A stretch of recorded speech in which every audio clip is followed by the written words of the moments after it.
Bismillahirrahmanirrahim. Assalamualaikum warahmatullahi wabarakatuh. Alhamdulillah wa syukurillah. Assalatu wassalamu ala rasulillah wa ala alihi wa sahbihi wa wala. Asyhadu an la ilaha illallah wahdahu la syarikalah wa asyhadu anna Muhammadan abduhu wa rasuluhu la nabiyya wa rasul ba'da. Bersyukur hadirat Allah Subhanahu wa taala atas nikmat dan karunia-Nya untuk kita semuanya. Dengan iman Islam kita masih bisa menikmati semua nikmat yang Allah berikan. Karena tanpa iman dan Islam, nikmat yang Allah berikan kepada kita tidak akan terasa berkahnya. Salam dan salam semoga tercurah limpah pada junjungan kita baginda Rasulullah Muhammad Sallallahu Alaihi Wasallam, pemimpin para nabi dan suri tauladan bagi seluruh umat manusia yang tentunya kita nantikan syafaatnya di yaumil kiamah. Dan semoga kita tidak hanya adalah orang yang tidak hanya mengaku-ngaku sebagai umatnya, tetapi juga diakui oleh beliau sebagai umatnya. Dan sambil menunggu yang lain, ini yang biasa nanti biasa agak masuk-masuk lagi ya. Sambil nunggu karena sudah hadir Prof. Fahmi di tengah-tengah kita, kita juga akan memulai kelas kita. Ini adalah pertemuan terakhir dari Islamic Science Class ya. Yang insya Allah hari ini kita akan belajar bersama Prof. Fahmi Amhar tentang Islamic Science, tentang sains Islam. Yang ini menjadi satu topik yang cukup penting ya bagi kaum muslimin. Alhamdulillah setelah hadir bersama kita Prof. Fahmi Amhar. Semoga sehat selalu ya Prof ya. Ini 17 Ramadan, semoga Amin. lancar Prof. Insya Allah. Amin. Dan insya Allah selalu sehat selalu supaya nanti kita bisa terus mendapatkan ilmu dari beliau. Baik Prof, langsung saja kita maksimalkan waktunya. Langsung saya berikan waktu dan tempat kepada Prof. Fahmi Amhar. Falyatafadhal mashkura. Bismillahirrahmanirrahim. Assalamualaikum warahmatullahi wabarakatuh. Waalaikumsalam warahmatullahi wabarakatuh. Alhamdulillahirabbil alamin wassalatu wassalamu ala asyrafil anbiya'i wal mursalin wa ala alihi wa sahbihi ajmain. Amma ba'du. Alhamdulillahirabbil alamin. Marilah kita segarkan iman kita, kita syukuri kesehatan kita, umur kita ya, dengan selalu melakukan ketakwaan pada Allah ya, selalu menambah ilmunya agar kualitas amal kita juga semakin baik. Saudara-saudara sekalian, pagi ini rubrik Sains Islam kita, maaf ini kok share screen saya belum bisa ini. Sudah Prof. Ya, kita akan membahas tentang seperti apa ya peran sains dan teknologi dalam bangkit dan runtuhnya peradaban dunia ya. Ini tema yang mudah-mudahan tidak terlalu besar ya, ngomongin dunia, ngomongin akhirat aja deh. Tapi di akhirat tidak ada peradaban ini kan. Adanya peradaban ya di dunia kan ya. Baik, ya. Jadi biasa kita sering melihat bahwa saat ini negeri-negeri Islam itu tidak dikenal di garda depan dalam teknologi canggih ya. Kalau ngomong teknologi, produk-produk teknologi itu selalu kita ngacu kepada Amerika, Inggris, Jerman, Prancis, Jepang ya. Mungkin sekarang Korea atau Tiongkok ya.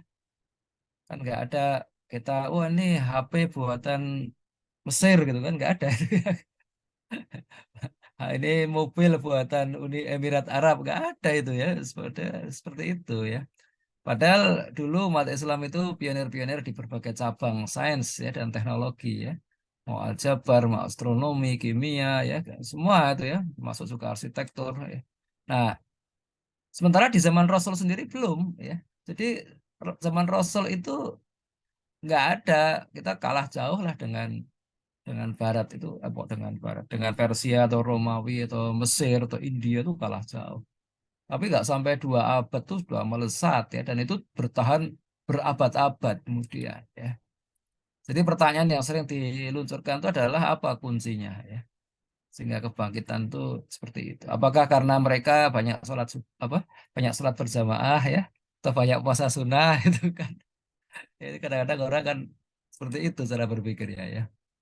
Nah, kalau saya melihat eh, ini karena waktunya singkat ya, jadi langsung poin-poinnya saja. Jadi kalau saya melihat ada beberapa aspek ya, minimal 3 ya. Kalau sama ajarannya ya nanti mungkin ada 7 atau 8. Jadi pertama itu Rasulullah itu menanamkan strong why yang jelas. Tujuan dari apa? Dari misi Islam itu sebenarnya apa ya? Nah, ini ayat yang mungkin sering kita dengar ya. A'udzubillahi minasyaitonirrajim. Kuntum khaira ummatin ukhrijat linnas. Kalian ini umat terbaik yang dilahirkan untuk manusia ya. Apa ciri-ciri umat terbaik itu? Umat terbaik itu ciri-cirinya adalah ta'muruna bil ma'ruf wa tanhauna 'anil munkar wa tu'minuna billah. Ini kalau di tafsir-tafsir standar ya, terjemahan gitu, itu adalah menyuruh yang ma'ruf, mencegah yang mungkar. Pertanyaannya kok disuruh tapi yang disuruh nggak mau gitu. Gimana ya? Hei Israel mundur dari Palestina. Tapi Israelnya nggak mau. Gimana coba ya? Nah, ini ternyata tafsir yang lebih tepat itu adalah ya, ta'muruna bil ma'ruf itu adalah menggiring ya, menggiring pada kebaikan. Artinya kebaikan itu bukan alternatif. Kebaikan itu harus dipaksakan. Kebaikan itu bukan alternatif. Kalau ada pilihan antara kebaikan dan keburukan, terus orang dengan kemauan sendiri dia milih yang baik, dia dapat pahala ya. Tapi kalau dia nggak mau, dia dipaksa untuk baik. Nah, gitu kan? Itu kalau antrian di depan loket eh, di stasiun ya, orang mau beli tiket kereta api gitu ya. Itu kalau dikasih ini besi di kiri kanannya itu kan dipaksa orang untuk ngantri kan nggak berebut gitu kan. Nah, itu namanya ta'muruna bil ma'ruf. Kira-kira begitu ya. Demikian demikian juga watan hauna anil mungkar ya. Itu bukan sekedar melarang atau mencegah yang mungkar, tapi efektif menghalangi yang mungkar. Ya, mencegahnya gimana maksudnya? Kalau menghalangi, ini mungkar nggak bisa. Pintu kemungkaran ditutup, orang tidak bisa mungkar. Orang mau mabuk, tapi rumah mabuknya ya, tempat jual minuman kerasnya ditutup, ya nggak bisa lagi ya. Atau lebih efektif lagi, pabriknya ditutup. Wah, udah itu menghalangi yang mungkar. Ya. Batuk minuna billah dan beriman kepada Allah. Rasul mengatakan walau amana alul kitab bila kana khairul lahum ya. Sekiranya ahli kitab itu beriman lebih baik bagi mereka. Ya.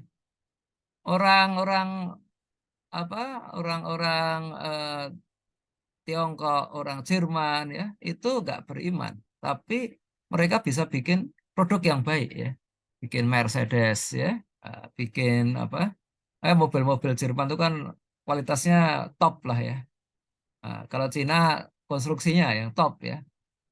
Cina tuh bisa bikin gedung bertingkat pencakar langit ya 30 lantai hanya dalam 19 hari coba ya itu kan top. Padahal mereka malamnya mabuk itu ya. Malamnya mabuk. Apalagi kalau malamnya nggak mabuk, oh lebih hebat lagi mungkin ya. Itu. Jadi maka Allah mengatakan sekiranya ahli kitab itu beriman tentu itu lebih baik bagi mereka. Sebab sayangnya kebanyakan orang fasik. Sama ayat ini, Mama arsalnaka ila rahmatalil alam dan tiadalah kami mengutusmu melainkan untuk rahmat bagi semesta. Jadi ini strong baik. Umat Islam itu harus terbaik, ya. Harus berwibawa, harus efektif, ya. Menyuruh aja nggak cukup, harus menggiring. Mencegah aja nggak cukup, harus menghalangi. Ya.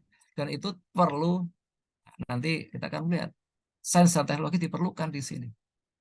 Kemudian dari sejak awal ya Allah itu menghargai literasi. Ayat pertama turun itu tentang membaca ya, baca, baca, baca, ikro, ikro, bukan kerja, kerja, kerja. Wah, kerja tapi nggak pakai baca bisa bahaya ya kan. Nanti I don't read what I sign. Waduh, bahaya itu ya. Kita tidak membaca dulu apa yang saya tanda tangan ini. Wah, yang tanda tangan itu adalah misalnya nih nilai-nilai mahasiswa semua. Aduh, dosanya lomo ya, dosanya dermawan nih. Nah, jadi ini ayat yang sangat menghargai literasi ya. Iqra bismi rabbikal ladzi khalaq. Bacalah dengan nama Tuhanmu yang menciptakan ya. Terus yang di ayat keempat itu alladzi 'allama bil qalam, yang mengajari manusia dengan perantaraan kalam ya. Nah, kalam itu ya ini maknanya banyak ya. Kalau eh, yang membedakan manusia dengan hewan itu adalah bahasa ya. Hewan tuh nggak memiliki kemampuan bahasa. Ya mungkin ada dia bahasanya kucing, bahasanya ayam ngasih tahu temannya, atau bahasanya semut ya ngasih tahu temannya. Tapi mengajarkan dengan bahasa itu nggak mungkin. Ya. Hewan itu kalau mau ngajar itu harus ditunjukkan, harus dicontohi ya. Manusia nggak perlu dicontohi, dia cukup membaca tuh bisa bisa meniru gitu, ya. Seekor kucing itu bisa mengajarin anak kucing berbuat sesuatu kalau anak kucingnya itu melihat ibunya itu melakukan apa ya. Kalau nggak bisa melihat ibunya nggak bisa. Makanya peradaban hewan itu stagnan ya. Ya gitu aja terus ya. Mungkin bisa seekor seekor burung membuat sarang ya, meniru induknya ya kan. Induk burung bisa membuat sarang, anaknya ngelihat gitu. Tapi nggak lebih dari itu. Dia nggak pernah melihat induk burung terus dikasih tulisan atau dikasih gambar itu nggak bisa dia. Manusia bisa. Ya, ini bedanya ya kalam. Tuh. Nah, kemudian yang ketiga itu mempelajari alam semesta. Ada ayat-ayat yang memerintahkan untuk itu ya. Sangat terkenal nih surat Al-Ghasyiyah nih. Afala yang duruna ilal ibili kaifa. Mengapa kalian tidak memperhatikan ya? Sini memperhatikan itu adalah mempelajari ya, mempelajari alam semesta ya. Kaifa khuliqat. Bagaimana ya, maka kalian tidak memperhatikan unta ilal ibili ya. Bagaimana unta diciptakan ya. Wa ilal sama'i kaifa rubat, dan langit ditinggikan. Wa ilal jibali kaifa nusibat, dan gunung ditinggikan. Wa ilal ardi kaifa, dan bumi dihampar. Ini semua adalah perintah yang durun memperhatikan. Jadi tidak cukup ya mengatakan bahwa Allah menciptakan unta ya cukup kun maka fayakun ya enggak. Kalau seperti itu Pak, keimanan aja itu enggak usah memperhatikan. Memperhatikan itu aktivitas riset, memperhatikan itu aktivitas riset. Ini yang harus kita lakukan, dan itu dilakukan oleh para eh, kaum muslimin generasi awal. Mereka riset mereka ya. Nah, jadi Quran ya itu belum semuanya. Ajaran Islam dengan Quran ya kan, eh, Alif Lam Mim dzalikal kitabu la raiba fihi hudal lil muttaqin ya. Quran itu petunjuk.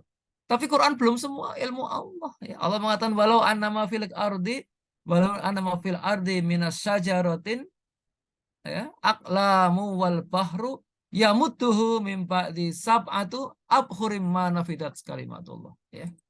Seandainya pohon-pohon di bumi menjadi pena dan lautan jadi tintanya, tambahin 7 lautan lagi, sudah keringnya, tidak akan habis itu kalimat Allah. Nggak akan habis, nggak akan cukup itu. Jadi Quran itu baru garis-garis besar, pointer saja Quran itu.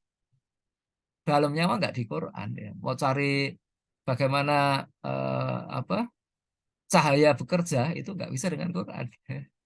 Makanya kalau di Quran cuma ada itu aja masih teliti itu. Kan di Quran menggunakan kata beberapa kata dalam dalam Quran itu untuk menggambarkan cahaya ya. Ada dia ya, ada nur ya kan. Ya, kalau matahari dia, kalau bulan nur. Waduh, apa bedanya itu kan? Sama-sama cahaya. Oke, nah itu tadi yang 3 hal itu yang arahnya ya. Jadi arahnya itu strong why yang jelas ya, misi hidup kita, kemudian literasi, kemudian pengamatan. Nah, kemudian ada sikap mental yang dibangun juga oleh Nabi. Yang pertama adalah pembentukan sikap rasional ya. Ini ayat-ayat Quran itu banyak yang menyindir nih orang-orang jahiliyah ya. Ya, Quran mengatakan wa idza qila lahum tabi'u ma anzalallah ya. Kutilah apa yang diturunkan Allah ya, tapi mereka mengatakan qalu bal natabi'u ma alfaina alaihi abana. Kami ikuti apa yang kami dapat dari nenek moyang kami. Wah, ini sindir sama Allah nih. Walau kana aba'uhum la yaqiluna syai'an wa la yahtadun ya. Maka mereka ikuti juga walaupun nenek moyang mereka itu tidak tahu apapun dan tidak mendapat petunjuk ya. Jadi kita ini tanamkan nih loh, Islam itu sikap kritis ya, ingin tahu, curiosity ya. Jangan menelan mentah-mentah apa kata nenek moyang ya.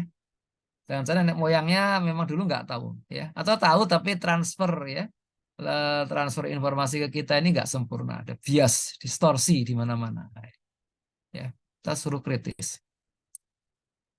Nah, nggak cukup rasional, ada eksperimental juga ya. Ini gambarnya ini kurma, ini kurma ini saya foto di Thailand ini, rendah sekali, meter nggak ada tingginya ya, tinggal ngambil. Ya, nah sebagai Rasulullah itu sebagai muhajirin ya di Mekah itu nggak ada pertanian ya, adanya ya orang menggembala domba. Jadi ada rumput, adalah rumput sedikit-sedikit kalau pas pas ini ya, pas musimnya ya, pas musimnya ada rumput gitu. Tapi umumnya orang tuh berdagang aja, nggak ada pohon ya zaman itu, pohon yang agak tinggi itu nggak ada. Ya. Walhasil ketika Nabi hijrah ke Madinah, terus dia menyaksikan orang Ansor itu menyerbuki kurma, beliau terheran-heran. Apa perlu karena kurma itu nggak bisa diserbuki oleh hewan ya. Kalau kelapa itu bisa ya, jambu bisa. Tapi kalau kurma itu harus diperlakukan oleh manusia. Jadi manusia harus ngambil dari kurma jantan ya, benang sarinya harus dipukul-pukulkan di kurma betina ya. Jadi kalau sekedar punya pohon kurma itu ya nggak berbuah kalau nggak ada yang nyerbukin gitu. Nah itu Nabi baru tahu itu ya. Nah tapi dia eh, sempat komentar apa perlu seperti ini. Nah orang Madinah mengira itu teguran, nanti nggak diterusin. Nah, padahal yang nggak berbuah ya. Sementara yang lainnya berbuah, yang orang lain yang nggak mendengar itu berbuah. Nah kemudian mereka datang ke Nabi komplain ya ini gimana ya Rasulullah ya. Dulu kan baginda mengatakan begini dan begitu. Rasulullah bersabda, antum a'lamu di umur dunia. Kalian lebih tahu urusan teknik dunia. Jadi kalau masalah teknik itu silakan eksperimen aja lah. Itu nggak ada itu ayatnya itu nggak ada. Kalau bisa ya, ya bisa aja ya. Coba aja nggak usah ini. Jadi Quran tidak menafikan, tidak mengingkari apapun yang bisa eksperimen. Ya. Tidak dinafikan. Misal cloning bisa enggak ya? Cloning pada hewan ya terbukti bisa. Bisa cloning hewan ya. Meskipun nanti ada beberapa resiko ya. Cuma kalau pada manusia gimana? Nah, manusia nggak boleh. Kenapa? Kalau manusia dikloning nanti nggak jelas ya ayahnya siapa nanti ya. Nggak ada ayahnya nanti dikloning itu. Kalau hewan bisa, boleh hewan dikloning ya. Jadi didorong kreativitasnya dengan menggali ilmu baru dari alam. Langsung ya, dari alam gitu. Nah, kemudian yang ketiga itu Rasulullah mengatakan petik segala yang bermanfaat ya. Rasulullah mengatakan ilmu itu bagai ternak milik orang mukmin yang sedang tersesat ya. Jadi yang sedang lepas lah mungkin yang sedang lepas. Ya, kalau ini di padang rumput banyak sekali domba gini ya, itu kan mungkin ada satu yang kabur ada ribuan ya di New Zealand kayak gini ya. New Zealand itu penduduknya sama dombanya banyakkan dombanya ya. Nah, jadi dia lebih berat. Jadi makanya eh, ada orang Badui datang ke Madinah, mereka itu ada yang demam, terus minta tolong ya, cariin air kencing unta di tempat kami, di tempat orang Badui itu biasa tuh kalau orang demam itu minum kencing air unta sembuh. Itu cariin Rasulullah. Ya, itu kan. Demikian juga ada utusan Nabi yang ke Mesir ya, menyampaikan surat dan Raja Mesir itu eh, dia sangat baik sambutannya ya. Tapi belum terang-terangan masuk Islam, tapi dia diam-diam dia masuk Islam dan Nabi tahu itu. Kemudian dia menyerahkan budak ya, berarti memberi pas utusan itu pulang diberi hadiah seorang budak yang pandai ya. Budaknya itu punya kemampuan pengobatan ya, seorang dokter lah gitu lah sekarang. Itu juga Nabi begitu menerima itu si dokter yang budak ini diperintahkan untuk ya kamu kalau ada orang sakit ngobatin ya terus umumkan ke Madinah yang sakit-sakit silakan berobat sini. Jadi itu padahal dia belajarnya dari Mesir ya. Tidak bukan oh Tibu Nabawi dulu enggak ya. Langsung silakan aja ya. Jadi kita dilatih untuk mencari dan menelusuri pengetahuan dari mana saja. Maka kaum muslimin dulu pergi ke barat, ke timur, ke utara, ke selatan ya. Mencari pengetahuan semua saya. Boleh. Oh, itu kan bagian yang selama bukan pengetahuan agama ya. Kalau pengetahuan agama harus ada sanadnya. Harus harus nggak boleh ngarang, nggak boleh cari ke tempat yang lain ya. Jadi agama itu harus ada sanad ya, harus bersanad. Artinya ilmunya itu memang sampai ke Nabi ya, meskipun sekarang dalam sebuah buku ya, tapi bukunya ada sandarannya ya. Bukan. Jadi nggak lepas itu nyari ya ibaratnya sekarang nyari masalah tafsir Al-Quran ke Korea Utara itu ya nggak pas lah gitu ya. Ke Rusia masih mending masih banyak muslimnya. Nah, terakhir adalah memberantas tahayul dan khurafat ya. Jadi Nabi mengatakan barang siapa mendatangi dukun paranormal, menanyakan sesuatu, lalu mengikuti atau membenarkan apa yang diucapkannya, maka sholatnya tidak diterima selama 40 hari ya. Jadi ini bahaya nih orang kalau pergi ke dukun ya nanya sesuatu ya. Pak Dukun 2024 presidennya siapa Pak Dukun? Dulu ada yang nanya kayak gitu ya. Eh, tanya gitu dia jawabnya wah gelap gelap. Orang Dulu dukunnya namanya Mama Loren dulu ya, Mama Loren. Gelap. Wah, orang menafsirkan wah gelap itu berarti bahaya nih timbul timbul keributan nasional ya. Ternyata Pak Mama Lorennya meninggal tidak lama kemudian. Jadi nggak bisa melihat masa depan. Jadi aktivitas sains dan teknologi itu bukan sekedar aktivitas akademis atau inovatif belaka, tapi terutama aktivitas menggapai surga. Ya, jadi ibadah, ya, aktivitas ibadah. Kalau kita paham tadi ya strong by-nya, kemudian literasi, kemudian juga pengamatan kalam, itu adalah perintah-perintah Allah. Ya. Kemudian juga bagaimana Rasul mengajarkan itu ya berpikir rasional ya, bagaimana menghadapi eksperimen, bagaimana mencari ilmu ke berbagai penjuru dunia dan sampai menjauhi dukun paranormal ya.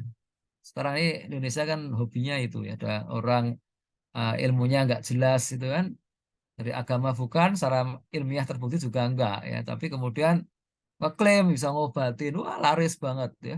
Kemarin itu siapa itu? Ibu Ida Dayak. Waduh, datang ke satu lapangan di dekat dekat rumah saya tuh ya, di lapangannya itu ya, cuma 5 kiloan lah. Wah itu dia sanggupnya ngobatin 60 orang, yang datang tuh 5.000 orang. Waduh, kenapa? Sampai pagi dari pagi sampai siang tuh ya.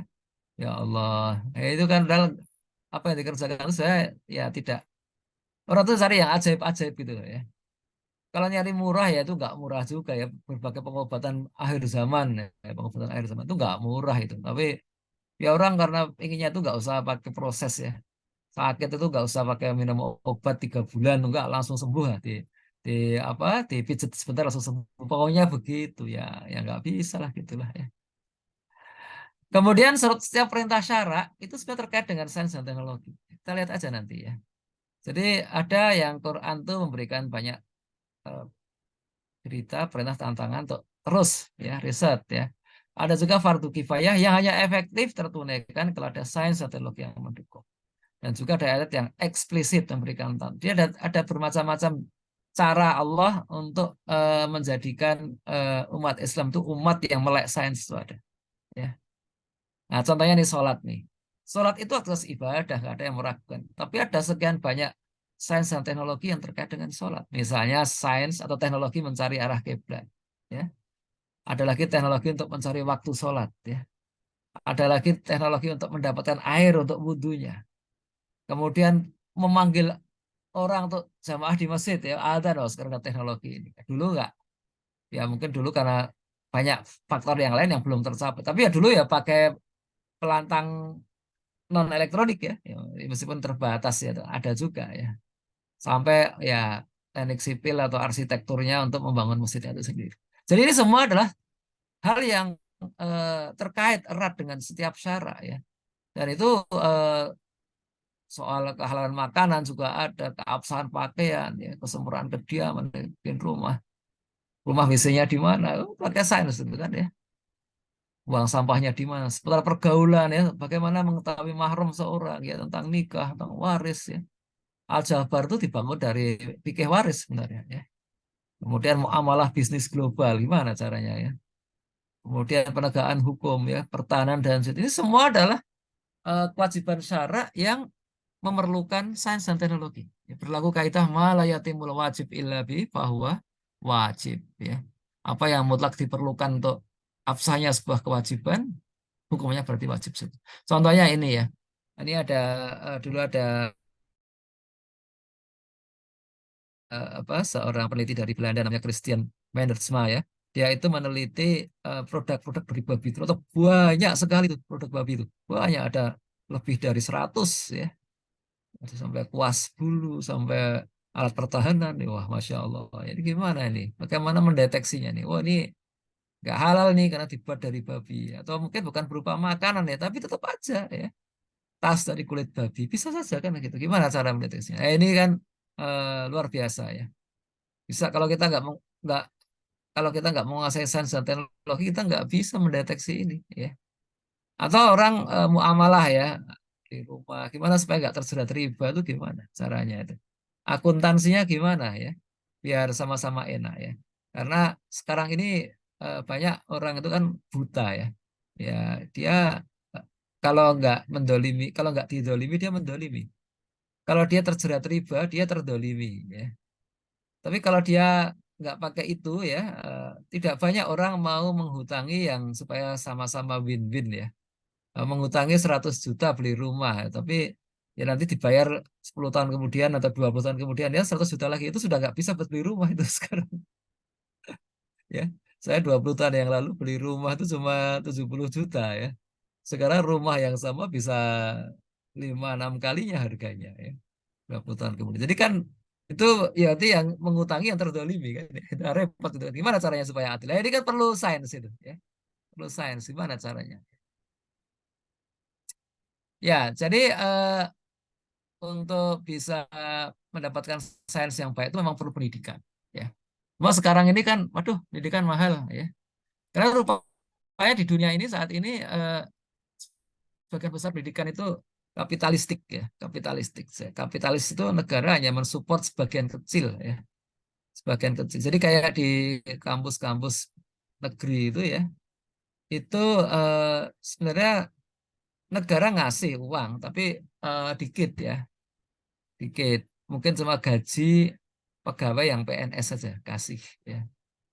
Kalau dan negara memberikan hibah ya, hibah berupa ya infrastrukturnya, tanahnya dulu kan tanahnya nggak usah bayar, nggak usah sewa gedungnya gitu kan ya. Selebihnya kampus itu harus kreatif ya. Kampus ya paling gampang ya kasih ke mahasiswa ya. Artinya mahasiswa suruh bayar SPP ya atau uang pangkal ya atau sekarang namanya UKT ya, uang kuliah tetap. Jadi hanya partial support aja ya. Paling nanti yang pinter-pinter ya dapat beasiswa penuh, bidik misi kan begitu kan ya. Ada juga ya ini sistem kapitalisme itu di mana-mana ya, di Jepang, di Amerika seperti ini. Ada juga yang modal komunis ya, total support ya. Nah, ini dulu di Uni Soviet ya, sekarang udah nggak ada. Sekarang yang masih ada seperti ini tinggal Korea Utara sama Kuba ya. Nah itu di Kuba itu masih sekolah sampai S3 gratis ya. Ya tapi mungkin orang bertanya kualitasnya gimana kualitasnya gitu kan. Ya gratis tapi alat-alatnya nggak lengkap ya. Saya ingat dulu tahun 90-an itu ya, waktu awal-awal eh, negara-negara komunis di Eropa itu bubar itu ada teman-teman saya ya, itu muhibah ke Albania. Albania itu dulu ya satelitnya Uni Soviet juga ya, di sebelah selatannya Yunani itu ya. Salah, sebelah selatannya Yugoslavia ya. Nah, Albania. Nah, mereka mulai boleh kan karena ini sudah nggak terlalu komunis lah, boleh dikonsumi. Masya Allah, tahun 90-an itu yang namanya di Universitas Tirana di Albania itu nggak ada komputer satupun. Tahun 90-an ya. Kalkulator sejarang yang punya. Ini gimana ini kayak gini ya. Seperti itu. Jadi total support, tapi ya karena terbatas uangnya pas ya udah ya seperti itu. Ada juga yang total support tapi pajaknya tinggi. Ini di negara-negara Eropa Barat ya, Kak. Jerman, Austria ya, Swiss. Nah, sekolah juga sampai S3 gratis. Tapi pajaknya tinggi. Jadi ya kalau orang nggak punya anak ya salahnya sendiri nggak punya anak. Dia bayar pajak doang.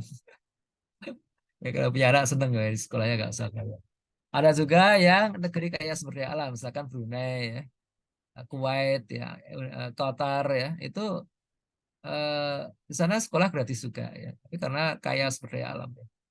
Minyaknya banyak, banyak banget ya. Indonesia kan punya banyak, nggak cuma minyak, punya emas ya. Ya, Indonesia penduduknya kebanyakan juga. Bayangkan Brunei itu hasil minyaknya mungkin cuma seperempatnya Indonesia ya, enggak, sepertiganya Indonesia. Sepertiganya Indonesia. Ya, jadi Indonesia itu sekarang 600 sekian ya, 600 sekian ribu barrel per hari.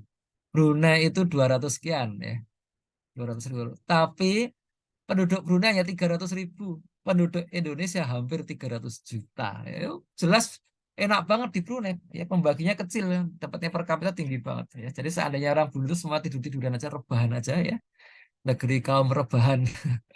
Ya, itu nggak masalah ya. Dari minyak sudah mengalir terus ya, cukup untuk hidup. Gitu.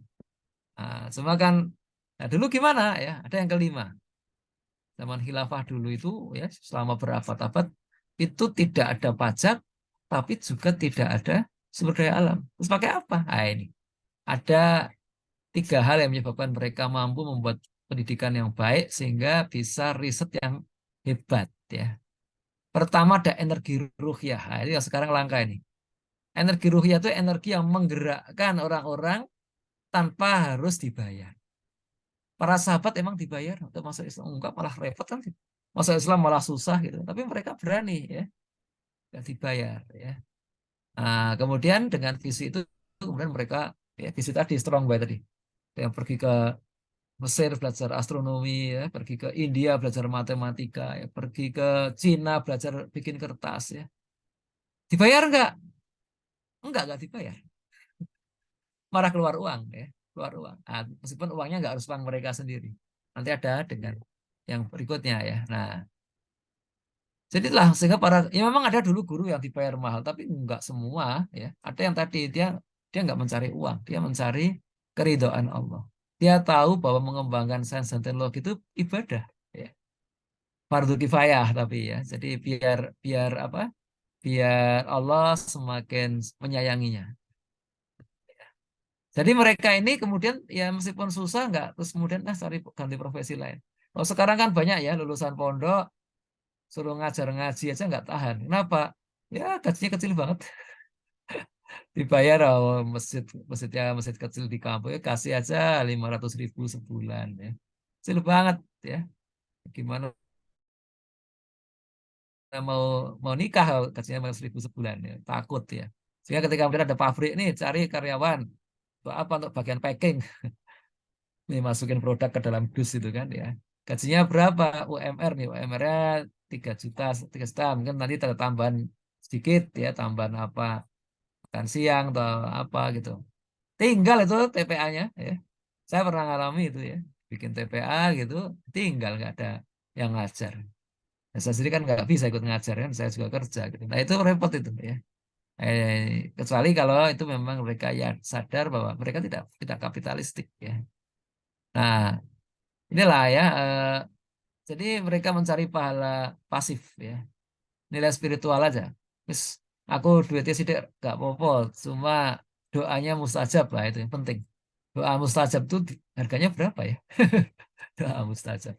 Dan artinya orang-orang itu kemudian kalau pas butuh itu berdoa kepada Allah, kasih sama Allah ya. Dari sumber yang tidak disangka-sangka. Yang kedua adalah pembelajaran presisi. Saya nyebut pembelajaran presisi ya. Kenapa enggak? Kalau presisi itu pasti hemat ya.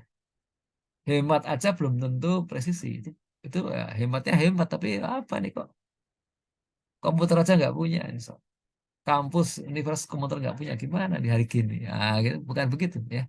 Jadi, jadi Islam itu menolak gaya hidup hedonis, gaya hidup flexing, bermewah-mewah, tolak ya. Karena itu tahu ada hisab, ya baik cara mendapatkan harta maupun membelanjakannya. Dan membelanjakan harus sesuai syariat. Nggak boleh kita itu membelanjakan yang mubah padahal yang wajib belum selesai. Nggak boleh. Ya. Misalnya adalah ya bikin stadion yang hebat banget. Padahal rakyat yang masih miskin banget jadi gelandangan masih ada. Nggak boleh itu. Ya. Kecuali apa eh, eh, privat ya. Ada perusahaan bikin stadion sendiri ya udah silakan aja. Dia kan nggak pakai uang rakyat gitu. Tapi itu kalau kalau rakyat biasa ya punya duit banyak, itu kalau sedekah itu kan sunnah ya. Sedangkan foya-foya itu antara mubah sampai haram ya, sampai ya sunnah kok dikalahkan sama yang mubah ya nggak adil itu namanya. Gitu loh ya. Jadi sedapat mungkin itu kalau ada 100 yang mubah bukan 100, 10 yang mubah, sahabat itu ngambil satu. Sahabat Nabi itu kalau ada 10 yang mubah yang ambil satu, yang 9 nggak diambil. Kenapa? Karena menyadari ya masih banyak yang wajib, yang sunnah ya belum dikerjakan. Ngapain keluar duit untuk yang mubah gitu ya. Nah, ini yang ketiga, ini dana wakaf. Jadi kenapa kok ya meskipun energinya spiritual tidak terlalu kaya tapi bisa kemana-mana mencari ilmu ya karena ada dana wakaf ya.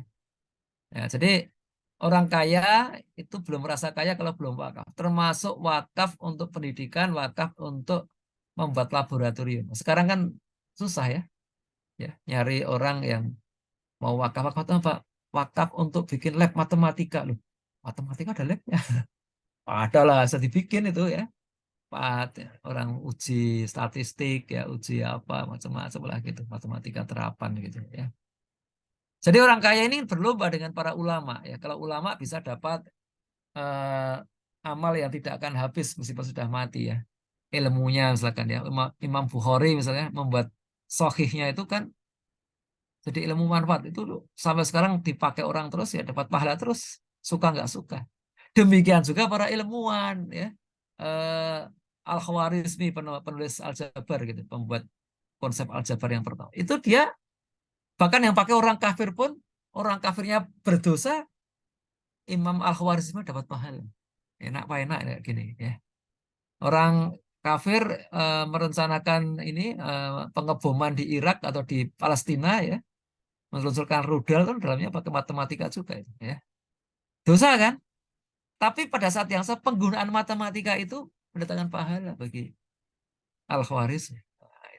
Ini uniknya ya. Islam itu kalau orang menjalankan sesuai syariat ya, enak enak sama enak sekali. Tidak ada yang nggak enak ya. Ya ini ya. Nah, mereka bisa seperti itu karena ada wakaf dulu ya. Wakaf ya. Wakafnya nih, wakaf bikin observatorium bintang. Dulu observatorium bintang kayak gitu ya. Tambah nih supaya astronom yang kerja di sini ini bisa hidup nyaman, kasih kebun kurma ya.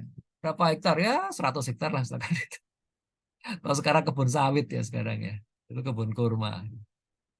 Ya, sehingga ya kalau kebun kurma itu 1 hektar tuh hasilnya bisa antara 70 sampai 100 juta ya. Kalau sawit mungkin lebih rendah.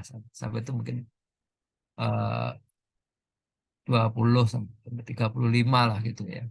Kurma lebih lebih ya mungkin kalau kurmanya banyak banget ya jatuh juga harganya sih ya. Cuma saat ini kurma termasuk yang adalah eksotis ya. Jarang kan orang makan kurma. Ya nah, kalau 100 hektar gitu oh, cukup bertahun-tahun itu ya. Kalau 100 juta kalikan 100 itu 10 miliar ya. Setahun 10 miliar cukup nggak untuk ngelola lab ini supaya ya, cukup lah ya 10 miliar. Gaji seorang astronomnya berapa? Ya 500 juta juga kayaknya tidak jelek-jelek amat ya. Jadi bisa 20 orang ya. Kalau sepanjang itu ya nanti sekali-sekali ada yang kamu jalanlah penelitiannya di sana dekat kutub sana kan beda kan. Langitnya agak beda di dekat kutub sana. Bisa ngasih biaya seperti itu ya. Nah, saudara sekalian ya, jadi secara menunjukkan ini pembiayaan ini dengan cara seperti ini bisa menjadikan pendidikan yang berkualitas tinggi ya dan dapat diakses oleh semua orang ya karena gratis ya. Sehingga bahkan ya dulu dalam era khilafah itu khalifah-khalifah itu mengirim guru untuk menemani suku Badui yang pindah-pindah, suku nomaden ya, tinggal di padang rumput di tepi padang pasir gitu. Dan mereka tuh setiap musim tuh pindah. Ya, kalau bikin sekolah kan nggak punya murid ya sekolahnya kan. Jadi akhirnya gurunya yang ikut pindah ya. Gurunya nanti di tenda ya nanti nggak tahu itu gajinya mungkin gede ya gajinya ya. Kalau nggak yang dengan semua energi spiritual tadi, nah itu udah kamu kontraknya setahun lah, setahun ngikutin suku itu. Ya. Atau yang pemberani, saya mau langsungkan 5 tahun lah. 5 tahun berapa? Ya 5 tahun nanti kamu pulang bisa punya angkot lah gitu. Bisa punya kontrakan. Jadi itulah indahnya. Jadi ya nggak harus ada sekolah berupa gedung. Ngajar itu kan nggak harus begitu kan. Ya memang kalau ada gedungnya lebih enak ya. Nggak panas itu kan. Di dalam ruangan bisa tempelin karya siswa, bisa tempelin hal-hal yang membangkitkan minat ilmiah mereka gitu kan. Ya, tapi nggak harus begitu ya. Nah, baru kalau yang pintar-pintar kirim ke Qarawiyyin ya atau ke Al Azhar nih kan. Al Azhar itu sangat kaya dari wakaf. Wakafnya udah banyak banget ya. Saya bahkan eh, ada yang mengatakan Al Azhar itu lebih kaya dari Republik Mesir sendiri. Karena wakaf itu di mana-mana dan itu sudah ribuan tahun ya, sudah 1.000 tahun lebih ya. Di dua kampus ini sudah 1.000 tahun lebih. Sayangnya itu tadi kualitas sainsnya yang belum belum bagus sekarang ya. Dulu pernah bagus tapi kemudian surut gitu ya. Nah, saudara sekalian, inilah contoh ilmuwan-ilmuwan yang dilahirkan dari peradaban Islam dulu. Jabir Al-Hayyan, ahli kimia, ya. Muhammad Al-Khwarizmi, penemu aljabar, ya. Uh, Ibnu Al-Haytham, ya, penemu fisika optika, ya. Mereka pelopor semua loh di bidangnya ini ya. Jabir Al-Hayyan itu memurnikan ilmu kimia dari ilmu sihir ya. Jadi yang mistik-mistik dibuang. Kalau kalau di Harry Potter ya, ini kan wajah-wajah sufi ini ya, suka film ya. Kalau di Harry Potter itu kan ada gurunya Harry ya, itu Profesor Severus Snape tuh. Itu yang ngajar kimia kan, ngajar ramuan. Kalau di sana namanya ramuan, itu kimia tuh ramuan. Tapi ya itu ramuannya tuh wah, macam ada mistiknya ya. Nah, oleh oleh Jabir Al disingkirkan semua. Tidak ada mistik dalam Islam. Tidak ada yang berbau sihir. Ya. Nggak boleh ada sihir dalam Islam. Jadi udah kimia itu jadi murid itu dia memodernisir ilmu kimia. Ya. Demikian juga Abu Raihan Al-Biruni. Ya, Al-Biruni. Biasanya kayak gini ya, Biruni. Jadi U itu dibaca I ya. P itu dibaca R. Y dibaca U ya, Biruni. H dibaca N bahasa bahasa Rusia nih. Abu Raihan. Ini perangko Uni Soviet dulu tahun 73 ini. Ada lagi Qutbuddin As-Sairazi ya, astronom ya, penemu heliosentris 300 tahun sebelum Kopernikus ya. Luar biasa ya. Abbas Ibnu Firnas ini penemu pesawat ya, dia terbang beneran dengan pesawat ini. Pesawatnya sekarang ya setara dengan Gantole ya, belum pakai mesin ya. Nah, Abu Qasim Az-Zahrawi, dokter bedah, pendiri ilmu bedah dan pencipta ratusan alat bedah. Ini luar biasa ini kan. Sampai bedah mata saja dia pernah melakukan, bedah katarak ya. Bedah cesar ya, sudah ada itu ya. Seperti itu. Hasan Al-Jazari, ya, ahli mesin ya. Pencipta berbagai eh, peranti mesin ya, kitabnya itu ya. Eh, itu luar biasa. Jadi ada 50 lebih karya mesin yang pertama kali di dunia semua ya. Nah, ini semua muncul karena peradaban Islam yang unik ini ya. Nah, saudara sekalian, jadi ini kan itu yang membangkitkan ya. Itulah tadi poin-poin sehingga umat Islam itu bangkit dan menghasilkan peradaban yang tinggi. Tapi ini semua dipergilirkan ya. Allah mengatakan ya, batil kal ayyamu nudawiluha bainan nas ya. Dan masa kejayaan dan kehancuran itu kami pergilirkan di antara manusia. Saja ya. Kita bangkit, surut lagi ya. Supaya apa ya? Bal ya'lamallahu alladziina amanu wa yattahidza minkum syuhada. Supaya kami membedakan orang yang beriman dan juga sebagian kamu dijadikannya syuhada ya.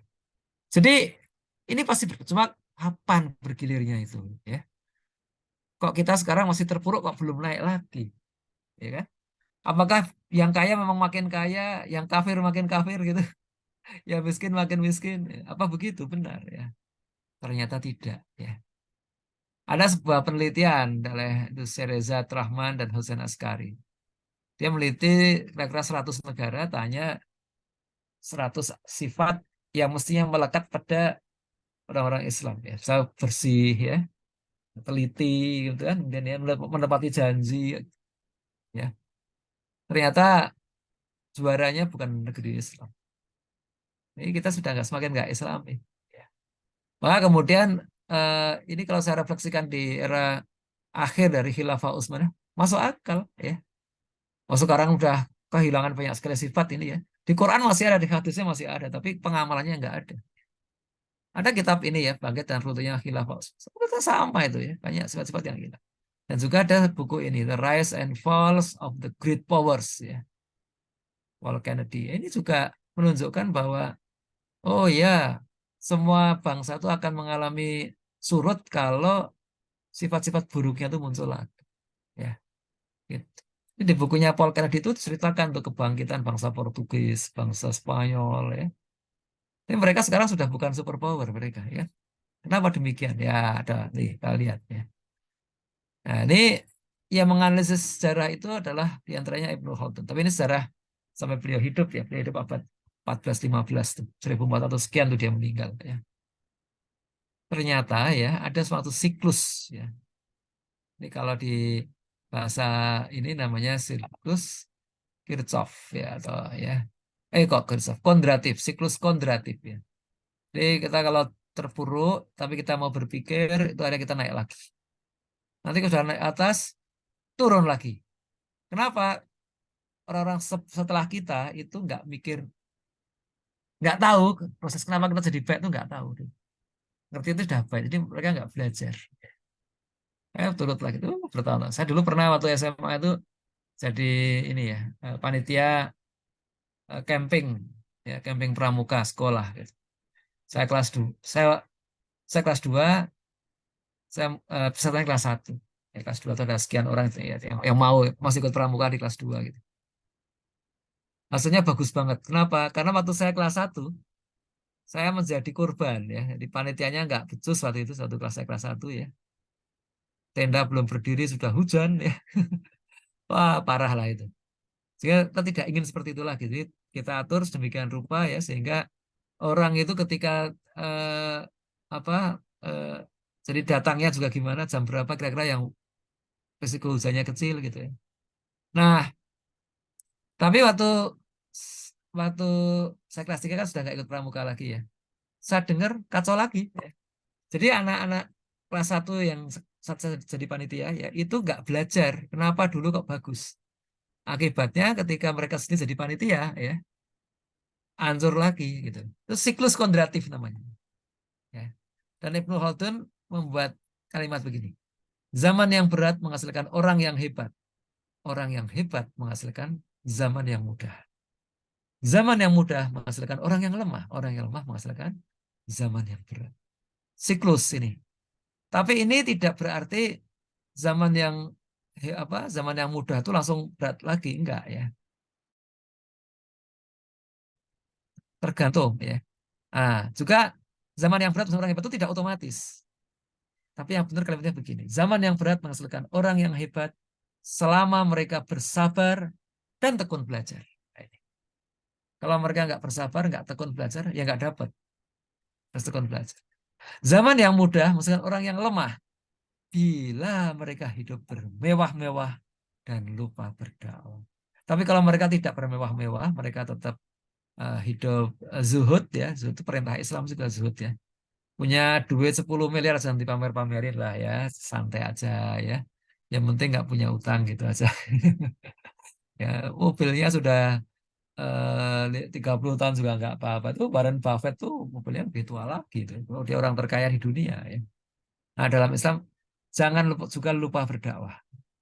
Nah, jadi seperti ini. Maka kemudian kita bisa tunjukkan nih, bangkit dan runtuhnya peradaban Islam itu seperti apa. Ini zaman Nabi sama Umayyah ya, itu era perintis Muslim, nanjak tajam ya. Ya, Rasulullah, Khulafaur Rasyidin dalam itu masih menanjak tajam. Investasinya masih lebih besar dari yang dinikmati. Ibaratnya orang punya gaji 10 juta, itu yang dinikmati hanya 1 juta. Yang 9 juta diinvestasikan lagi. Dia berjuang lagi. Sehingga produknya makin besar gitu kan. Nah, kemudian daerah pembangun pertama ya masih menanjak tapi sudah tidak sebesar yang pertama. Kalau pertama itu ibaratnya investasinya masih di atas 50%. Ya. Kurvanya masih di atas 45 derajat. Nah, dan pembangun pertama itu sudah di bawah 45 derajat, ya, bangunlah. Nah, kemudian ada satu titik di mana mereka nggak membangun lagi. Konservasi saja. Ya. Pertahankan. Tapi nggak ada perluasan wilayah, ya, nggak ada futuhat gitu. Nah ini rawan ini. Rawan. Akhirnya mereka turun ya. Jadi era penikmat. Ya, nikmati saja. Halal kok ini kok. Tapi nggak berjuang lagi. Itu mulai era foya-foya. Dan akhirnya diakhiri dengan kehancuran. Era penghancur. Tahun 1258 datang tentara Mongol ya. Nih, Baghdad dihancurkan. Jadi ini cerita Daulah Abbasiyah nih, yang warna pink ini ya. Untungnya sebelum Daulah Abbasiyah benar-benar hancur. 1258 itu Baghdad aja, tapi mereka kemudian mendirikan kembali di Mesir ya, 1261 tuh.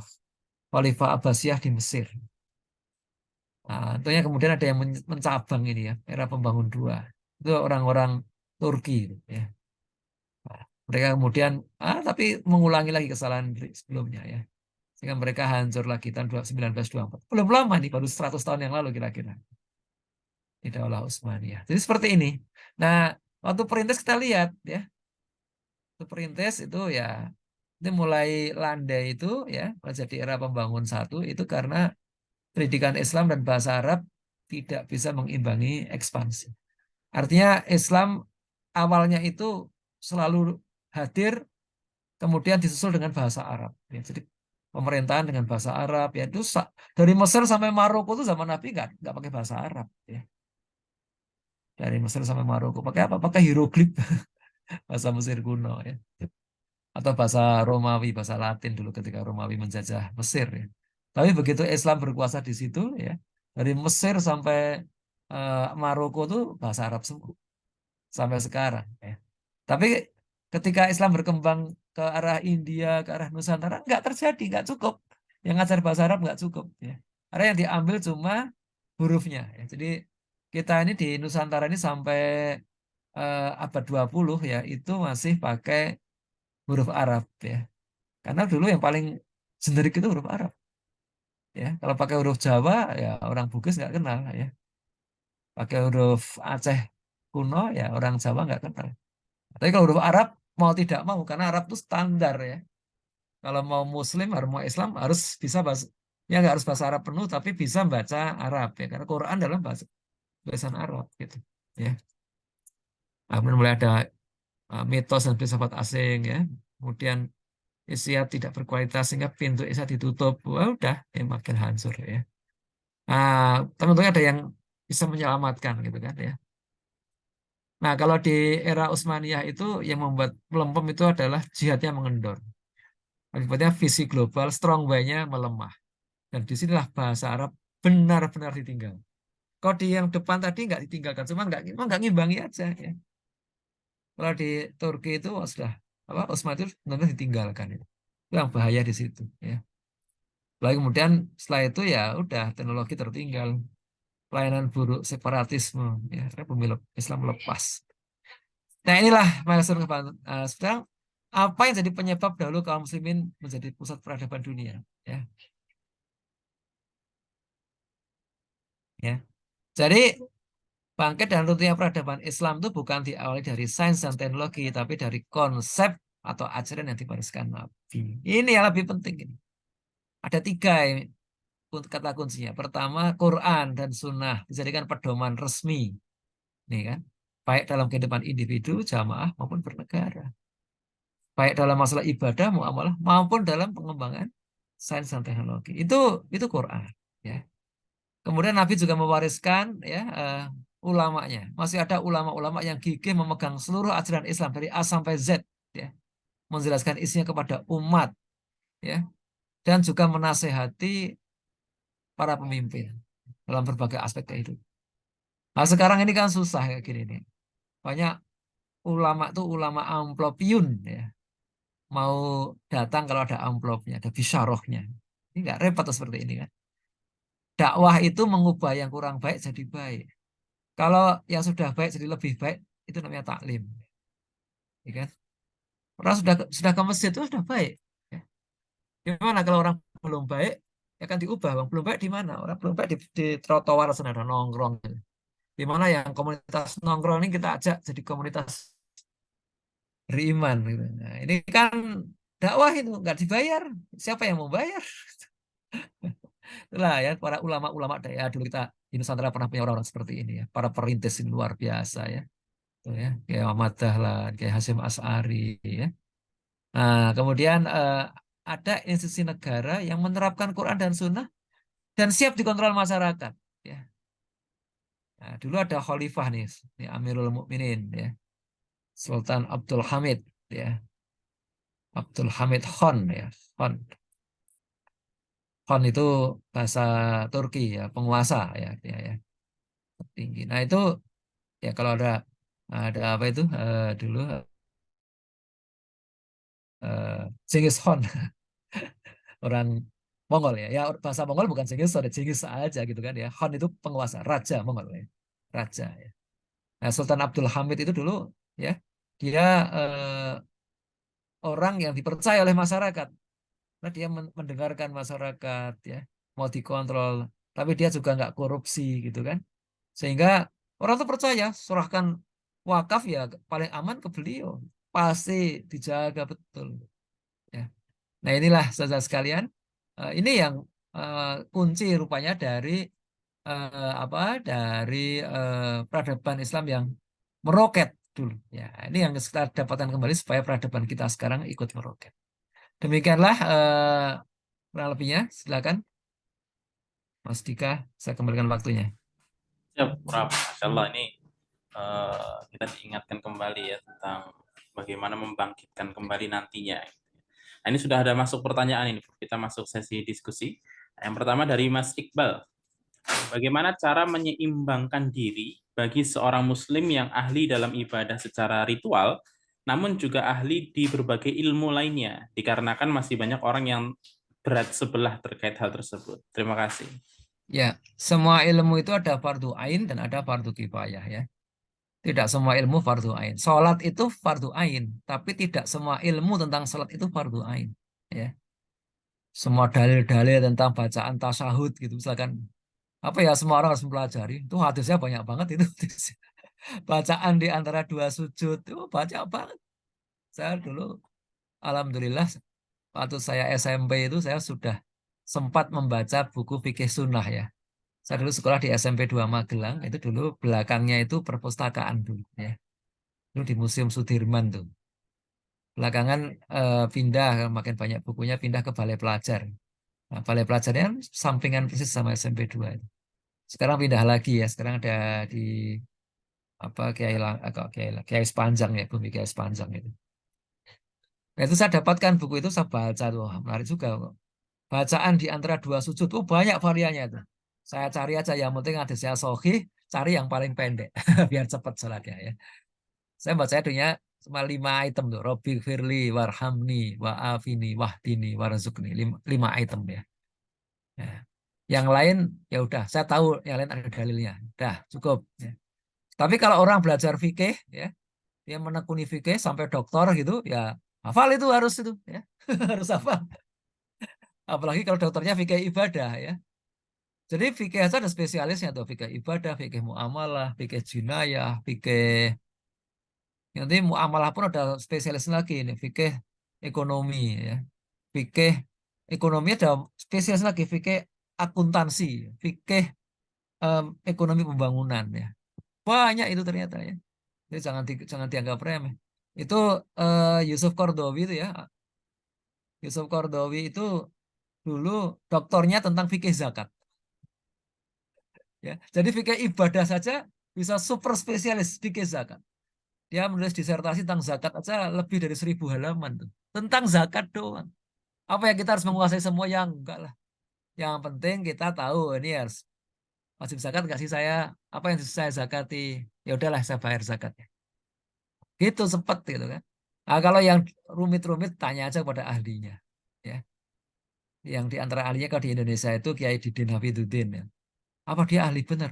Dia itu dulu yang menerjemahkan bukunya Qaradawi itu 1.000 halaman. Jadi dia Jadi dia kemudian dianggap pakar zakat, pakar ahlinya ahli zakat. Ya, dia begitu.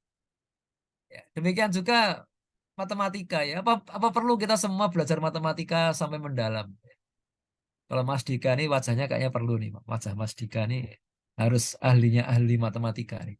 Belajar kalkulus ya, kalkulusnya kalkulus lanjut lagi ya. Triple integral gitu kan ya. Nabla, triple nabla gitu harus bisa nih yang ahli. Katanya ahli matematika gitu kan.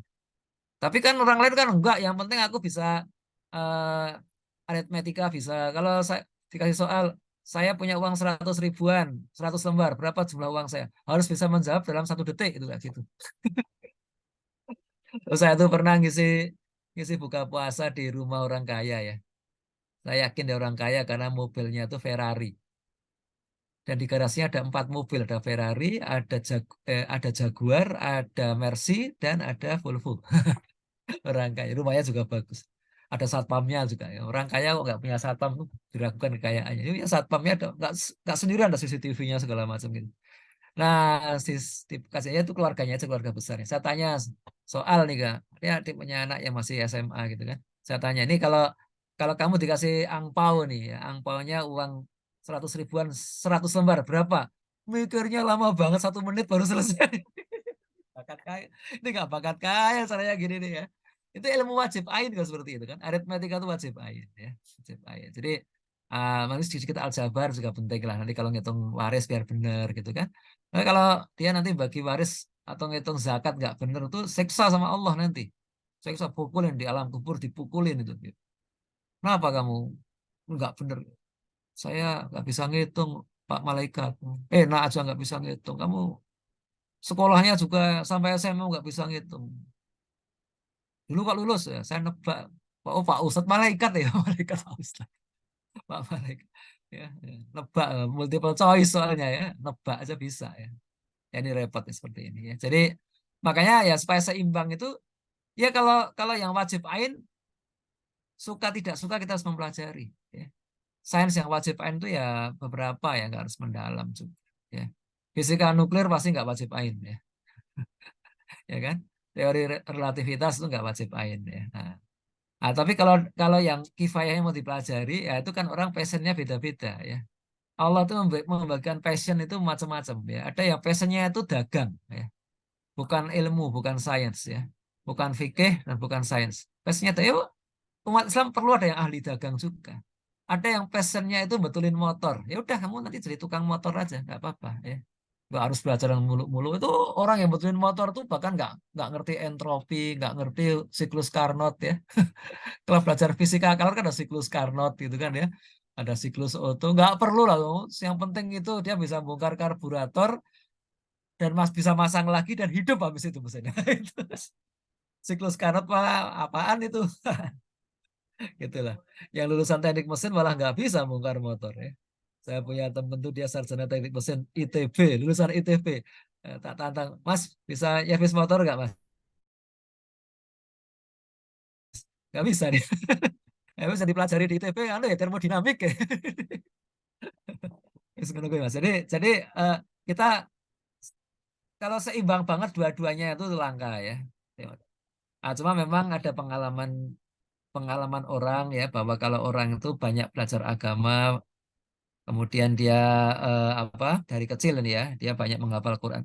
Menghafal Quran itu akan apa ya meningkatkan efektivitas saraf-saraf otak untuk belajar. Ya. Jadi banyak teman saya dia dari kecil diajarkan untuk hafal Quran ya, dipondokin di pondok tahfiz gitu. Tapi kemudian dia kuliahnya bukan di Mesir, bukan fikih gitu ya, kuliahnya di ITB ya. Ya pinter juga di ITB ya, cum laude juga ya. Jadi ada sarjana teknik geofisika ya, tapi habis Quran. Ya cepet juga ya. Itu kalau yang menghafal Qurannya di awal. Ada juga teman saya yang lain, ya dosen IPB ya, IPB ya pertanian.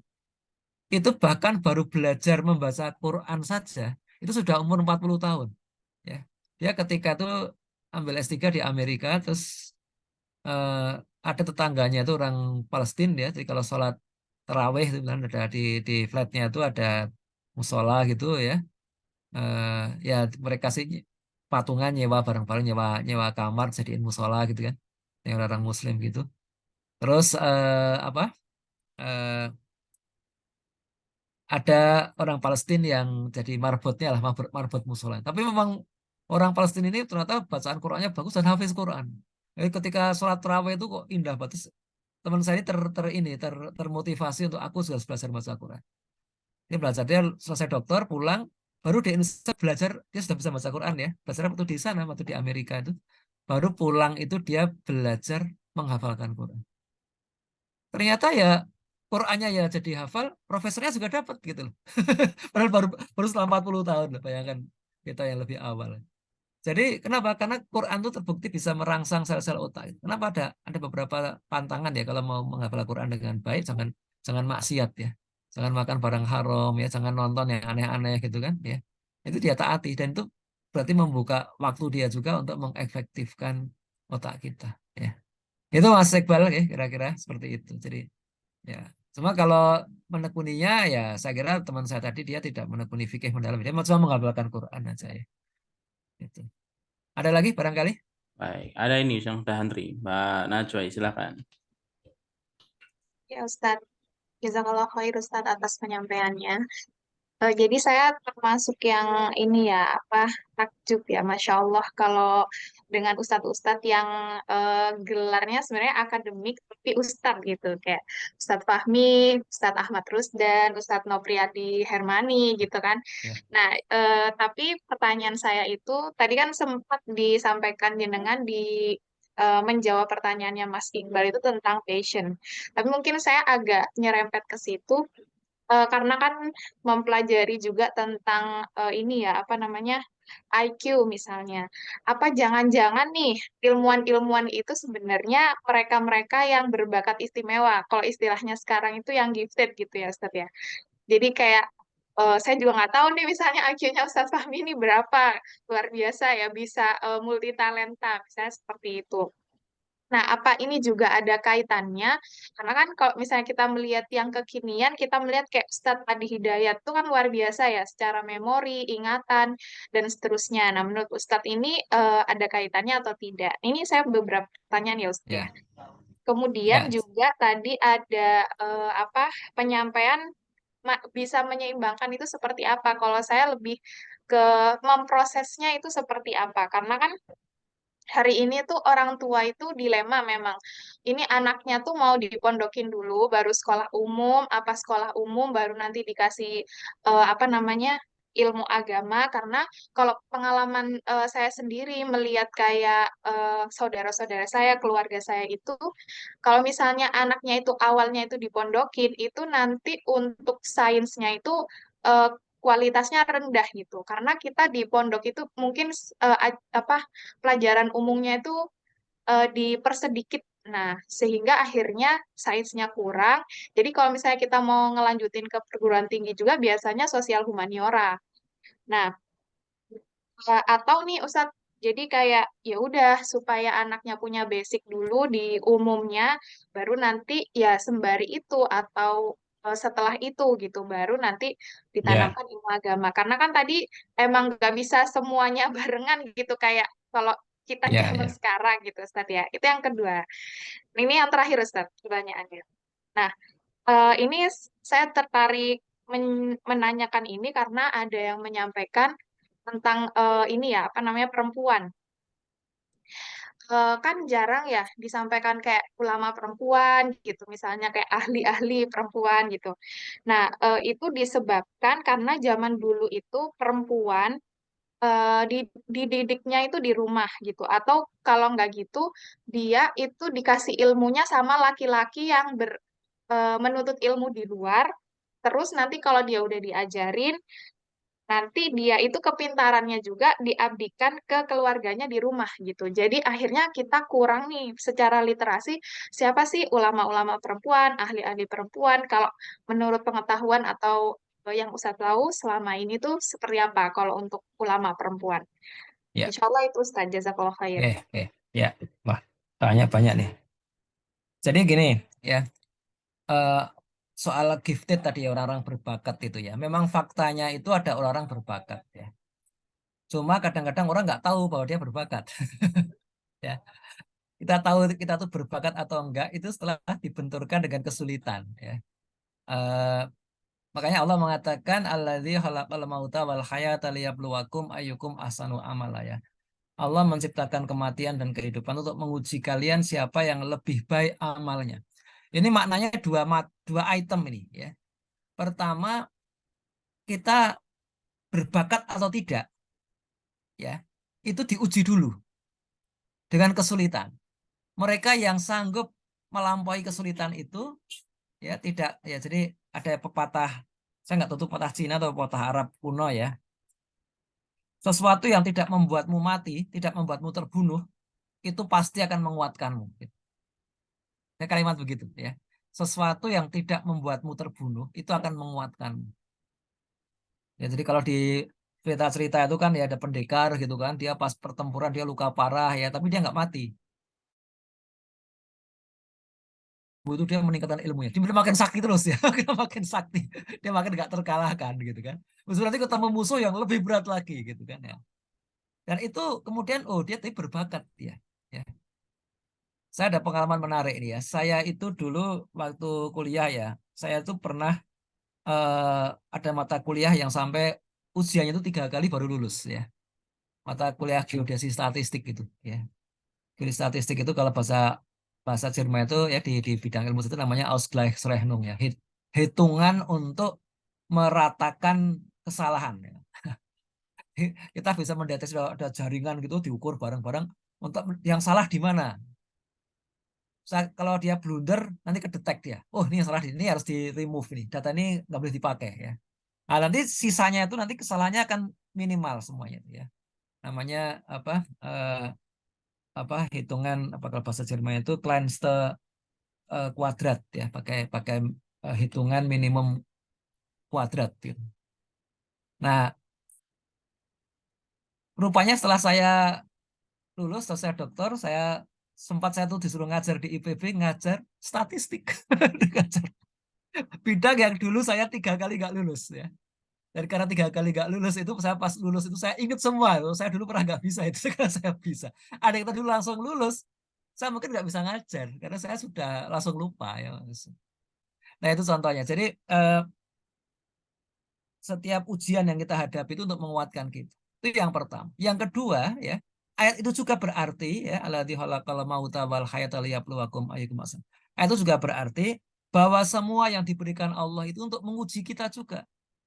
Ya, jadi orang yang gifted, orang yang terdeteksi diketahui bakatnya itu tidak berarti dia lebih mulia, tidak. Tidak otomatis lebih mulia. Tapi dia diberi tanggung jawab oleh Allah ya untuk berbuat lebih banyak untuk umat ya. Ya. Jadi siapa yang punya lebih banyak potensi, punya lebih banyak kekuatan, ya, dia lebih banyak tanggung jawabnya. Nah, gitu. Ya, jadi eh, manusia ini makhluk multidimensi ya. Jadi kadang-kadang di sekolah itu kita hanya dinilai dari dimensi akademik saja, dari sumbu X saja istilahnya itu. Sumbu X itu sumbu akademis ya. Apakah itu sains, apakah itu fikih, tidak ada bedanya. Semuanya sumbu akademis. Ya. Padahal ada sumbu-sumbu yang lain. Ya. Saya kalau biasanya menggambarkan dalam 3 sumbu aja untuk ini ya mensimplifikasi persoalan ya. Sumbu Y itu saya sebut sumbu sosiologis ya. Sumbu sosiologis, sumbu bergaul kita dengan manusia lain. Ya.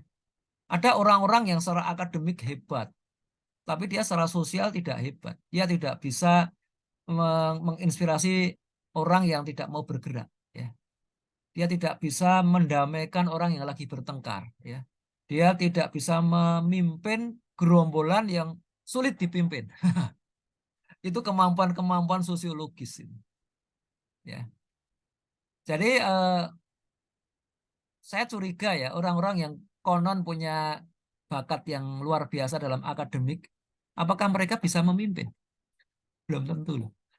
Sementara orang yang bisa kenyataannya ya orang-orang yang hebat-hebat yang jadi pemimpin perusahaan besar ya, apakah itu Bill Gates, apakah itu Mark Zuckerberg, ya, oh hebat-hebat. Itu secara akademik tidak terlalu hebat ya, ya kan? Bill Gates itu Bill Gates, Mark Zuckerberg ya, Larry Page, kalau Larry Page S1-nya dapat ya, S2-nya enggak ya.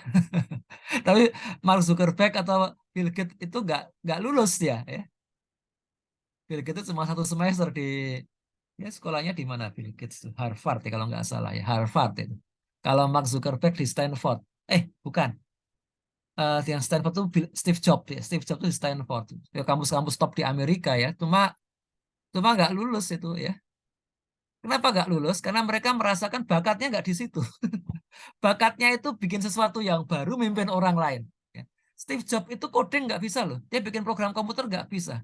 Tapi kok produknya kok bisa bikin Apple begini? Karena dia bisa meng-hire Steve Steve Wozniak. Namanya sama-sama Steve ya. Satu Steve Jobs, satu Steve Wozniak. Yang coding itu Steve Wozniak. Steve Wozniak mau dipimpin oleh Steve Jobs gitu kan. Ya, itu dari segi sosiologis begitu. Ya. Di Indonesia ini yang paling pengusaha-pengusaha yang paling kaya siapa? Ya. 9 naga itu nggak ada yang sarjana. 9 naga itu coba siapa yang 9 naga yang sarjana? Nggak ada. Haritanu emang sarjana Haritanu. Itu contoh itu ya. Jadi bakat itu nggak selalu yang akademis gitu kan. Ya. Kalau di psikologi bahkan ada yang sudah sampai mengembangkan 27 jenis kecerdasan ya. Yang paling sederhana itu 8 sekarang. Jadi kalau anak saya di sekolah itu ikut tes kecerdasan itu dia ada 8 yang dilihat ya. Itu pun 8 saya kira belum semuanya. Coba Cak Lontong itu bakatnya apa coba? Bisa nggak diukur pakai IQ? IQ-nya berapa tuh Cak Lontong? IQ itu cocoknya hanya untuk mengukur bahasa sama matematika ya. Matematika pakai IQ cocok. Dan saya nggak tinggi-tinggi amat lah di situ lah ya. Ya, jadi nanti ada spasial ya, spasial. Spasial mungkin masih IQ juga ya. Tapi beda sih, beda lah. Ada orang-orang yang spasialnya bagus, tapi kalau suruh ngitung nggak bagus itu ada juga ya. Kemudian ada musikal ya, kecerdasan musikal. Suruh ngitung juga nggak bisa tuh. Ada teman saya tuh dia memang jago musik. Sekolahnya arsitek dulu. Arsitek lulus S1 arsitek ya. Tapi kemudian ditinggal tuh. Saya selain ke ibunya. Dulu kan ibu nyuruh saya jadi arsitek. Saya sudah selesai nih. Ini ijazahnya Bu. Loh, kamu mau ngapain? Izinkan saya sekarang belajar musik. Dia waktu sekolah arsitek itu ya di Parahyangan dia. Teman saya, sahabat saya tuh di Parahyangan. Dia ikut kelompok musiknya Parahyangan. Bahkan dia jadi dirijennya ya. Memimpin paduan suara. Sering menang lomba internasional. Masih mahasiswa waktu itu. Ya. Ketika dia sudah lulus, dia nggak pernah kerja jadi arsitek. Dia kemudian kadang-kadang kalau pas butuh duit dia manggung di hotel-hotel ya, main piano gitu kan. Tapi itu dia nggak cukup. Dia memang pingin disahkan sebagai musikal yang hebat. Dia sekolah ke Austria, ke Wina ya. Itu waktu saya di sana itu ya karena saya ngajarin dia berbagai hal ya hidup di sana itu saya ajak yuk Mas, dia lebih tua sedikit ya 2 tahun dari saya ya. Mas kita main yuk ke Pak itu diplomat, dia punya piano di rumahnya ya. Nah, itu begitu dia lihat dia langsung, oh ini piano, kata yang punya rumah ini pianonya cempreng itu belum disetel. Nah, buat main bagus, yang main pinter soalnya langsung bagus. Gak usah disetel. Dan itu alasan anaknya jadi nggak bisa main bagaimana pianonya cempreng. Bagus. Terus dia bilang apa lagu apa saja bisa dia, lagu yang dia baru dengar saya langsung bisa main ya. Itu bakat musikal. Sekarang dia jadi dirijen nomor 1 di Indonesia tuh, namanya Afif Priyatna tuh dia. Ya. Itu bakat musikal. Itu IQ dia matematika nggak bisa dia. Ketika bahasa mungkin juga nggak bagus ya. Ada yang IQ-nya itu bukan IQ ya, kecerdasan dari kocak lontong itu kecerdasan humor ya. Humor quotient ya. Ngelawak tuh pinter banget ya. Ada teman saya juga bakatnya itu meniru orang lain, meniru suara orang lain. Hampir semua suara dia bisa tiru ya. Mau suaranya Jokowi bisa, mau suaranya Prabowo bisa, mau suaranya Cak Lontong bisa. Luar biasa itu. Ini apa nih bakatnya nih ya. Jadi tapi itu tadi ya dia diuji sebenarnya ini. Apakah bakatnya itu dia manfaatkan untuk kebaikan atau keburukan, untuk menambah ketakwaan atau menambah kekufuran. Nah itu ya. Kemudian soal menyeimbangkan tadi ya, memang saya kira bukan masalah di pondok atau di sekolah dulu ya. Saya dulu sempat mikir dulu, wah kayaknya waktu saya SMP itu saya membaca buku judulnya itu Hidup di Pesantren ya. Yang nulis itu namanya Saifuddin Zuhri ya. Kiai Saifuddin Zuhri itu tokoh NU terkenal lah dulu ya. Nah, dia itu buku itu, saya ketika membaca buku itu jadi pingin nyantri saya dulu ya. Cuma telat lah ya. Kalau mau nyantri itu masuk SMP itu nyantri ya, mestinya ya. Saya SMP nyantri ya. Telat tapi ya udahlah sudah terlanjur gitu ya. Tapi untungnya saya dulu orang tua saya, ayah saya itu ya eh, bisa lah ya, kitab kuning itu bisa, bahasa Arab bisa ya, hafal Quran juga. Jadi banyak orang tuh ngaji di rumah ya. Karena ya saya tuh pelan nggak bisa ngelihat ya, tunanetra gitu ya. Sejak saya TK tuh ya. Sehingga saya jadi asistennya, nganter ke masjid. Saya dengerin gitu kan. Oh, ya saya bayangin kira-kira nyantri itu beginilah ya. Meskipun ada yang nggak bisa saya rasakan. Kalau di pesantren itu kan bangunin jam 3 pagi suruh tahajud gitu kan ya. Ada dinamika kayak gitu, suruh ngepel kalau telat suruh nimba air itu ada dinamika kayak gitu. Nah, hanya memang waktu saya punya anak saya SMP saya harus pesantren. Cuma ternyata ya ada anak saya yang betah ya, sehingga dia SMA-nya juga pesantren juga, SMP SMA pesantren, meskipun nanti kuliahnya ilmu komputer, kuliah bukan fikih ya. Ya SMA-nya itu pesantrennya bukan pesantren ini banget sih ya, jadi lebih ke sekolah Islam terpadu gitu ya. Tapi mondok itu ya, mondok. Dinamika seperti itu. Nah, anak saya yang kedua itu nggak mau mondok dia. Di SMP doang, SMA-nya nggak mau. Tapi malah kuliahnya bahasa Arab ya, bahasa Arab. Jadi macam-macam begitu dinamikanya itu. Rupanya yang membuat dinamika itu macam-macam. Di antaranya itu teman sama guru ya. Jadi itu teman sama guru itu bisa toksik ya, bisa toksik dimanapun ya. Di pesantren temannya toksik, gurunya toksik, kapok tuh nyantri lagi. Ya, ada teman saya anaknya masuk Gontor. Gontor kan nggak diragukan tuh, sangat ideal ya Gontor itu. Tapi karena pergaulannya toksik, anaknya apa? Teman-temannya itu toksik, kabur dia nggak mau balik ke Gontor lagi, nggak mau. Ya, ya itu toksik. Atau gurunya toksik. Toksik itu bisa berarti dia kemudian nggak betah, dia kabur ya, nggak mau lagi. Atau tetap di situ, tapi nanti nggak seperti yang kita harapkan. Ya. Lulusan Gontor, tapi ngisi di masjid nggak mau. Ada yang gitu. Tetangga saya ada. Ngisi di masjid nggak mau, nggak mau atau nggak berani. Padahal Gontor loh coba. Bahasa Arab pasti nggak, pasti lebih baik dari saya bahasa Arab ya. Hafalan Quran pasti lebih banyak dari saya ya. Tapi nggak berani. Ngimamin aja nggak berani coba. Nah, ini kan masalah kayak gitu itu ya. Jadi ini Gontornya nggak ada bekasnya gitu ya. Nggak kerja di pabrik dia sekarang ya. Ya. Nah, atau arahnya sama sekali negatif. Jadi ada guru-guru di pondok itu yang anti sains ya. Ini dulu Mas Dika pernah bikin ya, kita bikin acara ya. Agamis tapi anti sains gitu. Wah, ini juga masalah ya. Mau disusulin malah teori konspirasi, malah, wah itu masalah itu. Saya kalau ada pondok yang gurunya kayak gitu, terus itu sistemik ya. Kebanyakan gurunya kayak gitu, atau pemilik pondoknya kayak gitu, saya rekomendasi jangan jangan mondok di situ. Toksik bahaya itu. Ya. Demikian juga di sekolah umum. Sekolah umum itu ada yang toksik, ada yang enggak. Sekolah umum, sekolah di Gajah Mada atau di ITB, itu ada yang toksik, ada yang enggak. Kalau toksik jadi anti agama, gurunya ateis semua ya. Dosen-dosennya ateis, wah itu repot tuh ya. Tapi kalau dosennya, ini kayak di tadi itu profesor, namanya saya sebutnya Profesor Kudang Boro Seminar tuh, di teknologi pangan. Itu di pangan, teknologi pertanian ya, itu di IPB itu. Itu hafiz Quran dia. Padahal dia baru belajar baca Quran itu umur 40 tahun dia. Ya. Hafiz Quran dia, bro. Itu malah muridnya meskipun di IPB muridnya jadi santri-santri. Maka orang bilang IPB itu Institut Pesantren Bogor ya.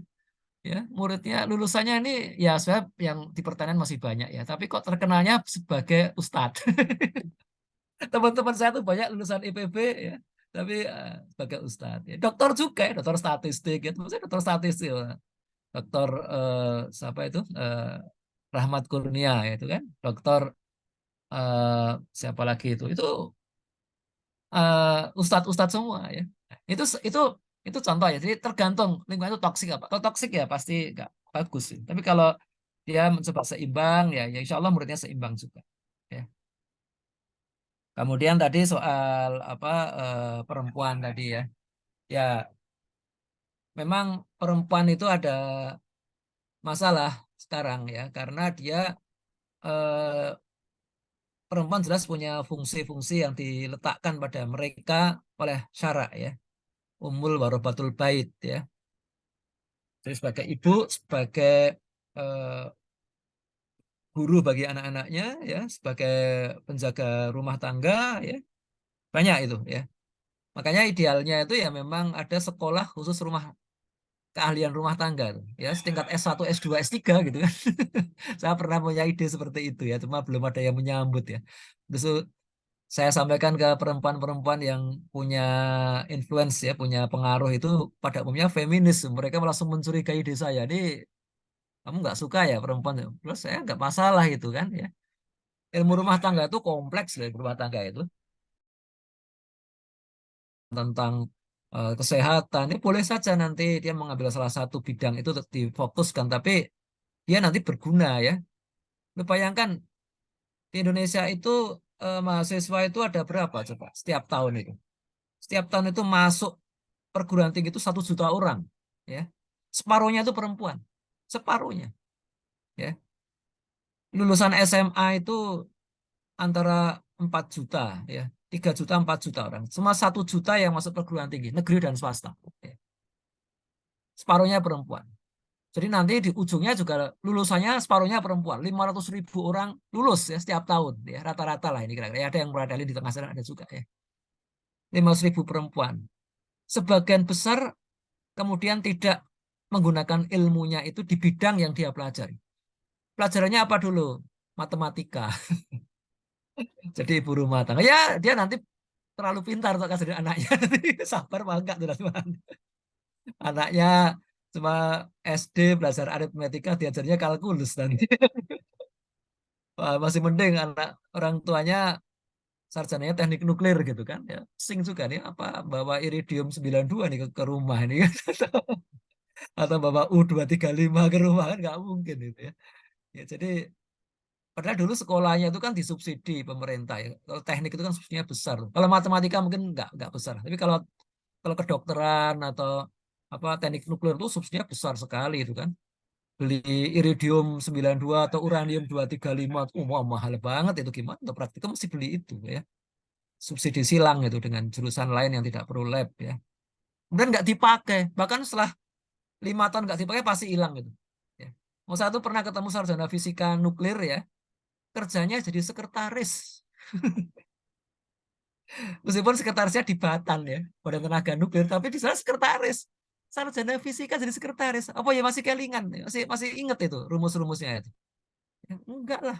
Ya. Dia urusannya ngatur-ngatur ini surat-surat itu ya. Nah, saya tanya udah nggak berani dia. Katanya, Mbak, nulis ini untuk majalah ini.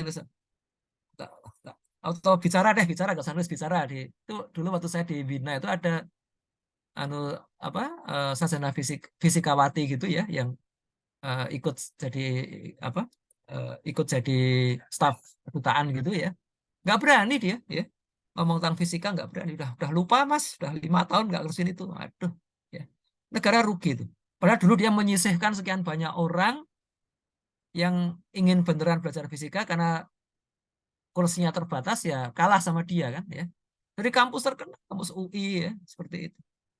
Nah, itulah kenyataannya ya. Jadi kita ini kalau di ITB itu pernah ada survei ya, itu 52% mahasiswa itu ternyata tidak passion. Kalau tidak passion itu nanti setelah lulus juga biasanya tidak kerja di situ. Ya, merasa salah jurusan. Terus setelah di dalam loh, setelah di dalam salah jurusan. Waduh, iya itu ya. Nah, ini kita repot sekali seperti itu. Nah, perempuan paling banyak perempuan yang merasa salah jurusan itu ya, paling banyak perempuan ya. Eh, di kantor saya dulu ya di Badan Informasi Geospasial itu kan geodesi ya, nampung banyak geodesi geografi. Tesnya tidak ada pembatasan ya, tesnya fair gitu kan, laki perempuan semuanya sama. Yang diterima paling banyak perempuan ya. Hampir 70% itu perempuan yang lolos tesnya itu ya. Setelah kerja itu baru atasannya bingung. Waduh, ini aku butuh ada yang survei nih. Kemana Pak surveinya? Ke Sangirta Laut ya, di laut, survei laut. Mas aku perempuan semua ini repot ya. Survei laut di kapal sebulan di laut itu gimana menurut perempuan ya.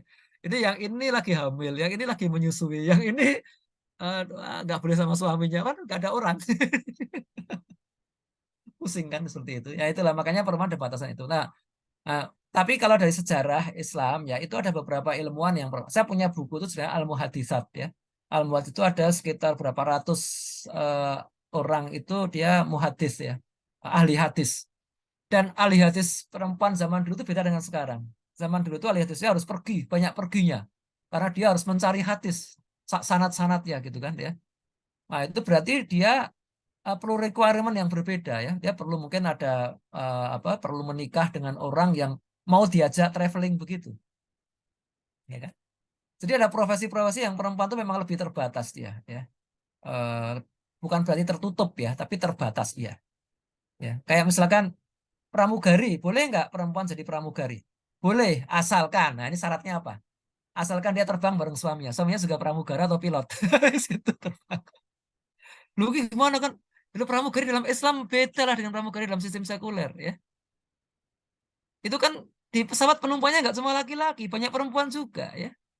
Kalau perempuan, misalnya ada perempuan yang dia masuk angin di pesawat, ya emang yang ngurusin laki-laki ya, lebih nyaman dia ngurusi perempuan juga. Mungkin ada yang perlu ngolesin minyak angin gitu. Pesawat terbang kan dari sini ke Inggris gitu kan 12 jam gitu kan. Itu kan pasti ada yang masuk angin di atas mungkin ya atau apa gitu kan. Nah, itu kan perlu yang menghibur ya sesama perempuan lah gitu kan. Jadi perlu ada pramugari. Oh, pramugari pesan jauh gitu kan. Kayaknya ada mahromnya. Mahromnya sesama pramugara ya. Sama-sama gitu saat terbang satu pesawat itu bagus seperti itu kan nggak masalah ya. Gitu ya. Jadi itu. Nah, itu yang kita belum lihat ya. Jadi dulu biasanya kalau yang ilmuwan seperti itu biasanya dia beruntung ya, dia dapat suami yang juga traveler gitu kan, bisa pedagang, bisa ilmuwan juga gitu kan ya, suami istri kan kompak gitu. Di kantor saya dulu itu ada beberapa suami istri yang kompak gitu kan. Suaminya pergi sekolah ke Jerman ya. Langsung istrinya itu pintar juga istrinya itu kan ya. Itu langsung istrinya buru-buru cari beasiswa juga. Dapat juga ya nyusul, nyusul suaminya ya. Nah, sama-sama sekolah di Jerman ya. Ketika suaminya selesai, istrinya belum selesai ya. Suaminya kemudian cuti di luar tanggungan negara ya. Setel nemenin istrinya. gitu. Dan istrinya. Tapi sambil nyari beasiswa lagi dapat S3 ke Belanda dia. Nah, dia dari suami apa eh, dia masih nemenin istrinya terus pindah pas suaminya pas istrinya selesai suaminya eh, dapat yang di Belanda tuh akhirnya mereka berdua pindah ke Belanda ya S3 di Belanda enak kan gitu kan kompak jadi akhirnya selesai malah yang selesai duluan istrinya tuh ya pas pandemi kemarin tuh istrinya udah selesai suami nganter pulang gitu kan pulang dulu lah sama anaknya gitu kan nah, suaminya nyelesain suaminya terlalu perfeksionis dia agak lebih lama dia ya itu bisa ya tapi ya memang tidak mudah ya itu gimana nyari suami dulu apa sekolah dulu nih